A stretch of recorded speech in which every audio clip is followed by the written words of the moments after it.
ಕೋಳಿಕೋಡ್ನಲ್ಲಿ ಒಂದು ಮರದ ಕಂಪನಿ ಸ್ಥಾಪಿಸಿದ ಈ ವ್ಯಕ್ತಿ ಇವಾಗ 2,000 ಕೋಟಿ ರು ಒಡೆಯ. 1966ರಲ್ಲಿ ಮೊಹಮ್ಮದ್ ಕೋಯ ಹಾಗೂ ಇಬ್ಬರು ಸ್ನೇಹಿತರು ಸೇರಿ ಬೆಂಕಿಪಟ್ಟಣಕ್ಕೆ ಬೇಕಾಗುವ ಮರದ ಸಪ್ಲೈ ಆರಂಭಿಸುತ್ತಾರೆ. ಈ ಮೂವರು ಪಾರ್ಟ್ನರ್ಸ್ನ ಹೆಸರನ್ನು ಸೇರಿಸಿ ವಿಕೆಸಿ ಎಂದು ಕಂಪನಿಗೆ ಹೆಸರಿಡುತ್ತಾರೆ. ಆದರೆ ಬೇರೆ ಹಲವು ಕಂಪನಿಗಳು ಈ ವ್ಯಾಪಾರ ಆರಂಭಿಸಿದ ಕಾರಣ ಇವರು ಈ ವ್ಯಾಪಾರವನ್ನು ಕೊನೆಗೊಳಿಸುತ್ತಾರೆ.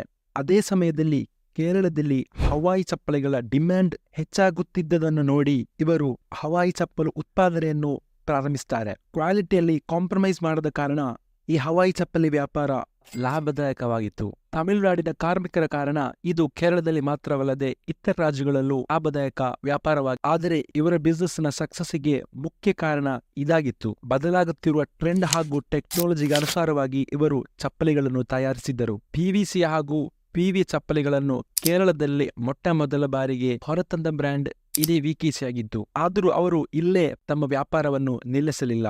ವಿಕೆಸಿ ಎನ್ನುವ ಒಂದು ಭಾರತೀಯ ಬ್ರ್ಯಾಂಡ್ ಮಾಡಲು ಅವರು ಇತರ ಸಬ್ ಬ್ರ್ಯಾಂಡ್ಗಳನ್ನು ಆರಂಭಿಸಿದರು. ವಾಕರೋ, ಬ್ಲೂಟೈಗೆ ಎಲ್ಲ ವಿಕೆಸಿ ಕಂಪನಿಯ ಬ್ರ್ಯಾಂಡ್ ಆಗಿತ್ತು. ಅಮಿತಾಬ್ ಬಚ್ಚನ್, ಆಮಿರ್ ಖಾನ್, ರೋಹಿತ್ ಶರ್ಮಾ ಇಂಥವರನ್ನು ತಮ್ಮ ಬ್ರ್ಯಾಂಡ್ ಅಂಬಾಸಿಡರ್ ಆಗಿ ಮಾಡಿದರು. ಈಗ ಈ ಕಂಪನಿಯ ವ್ಯಾಲ್ಯೂ 2,000 ಕೋಟಿ ರು ಆಗಿದೆ.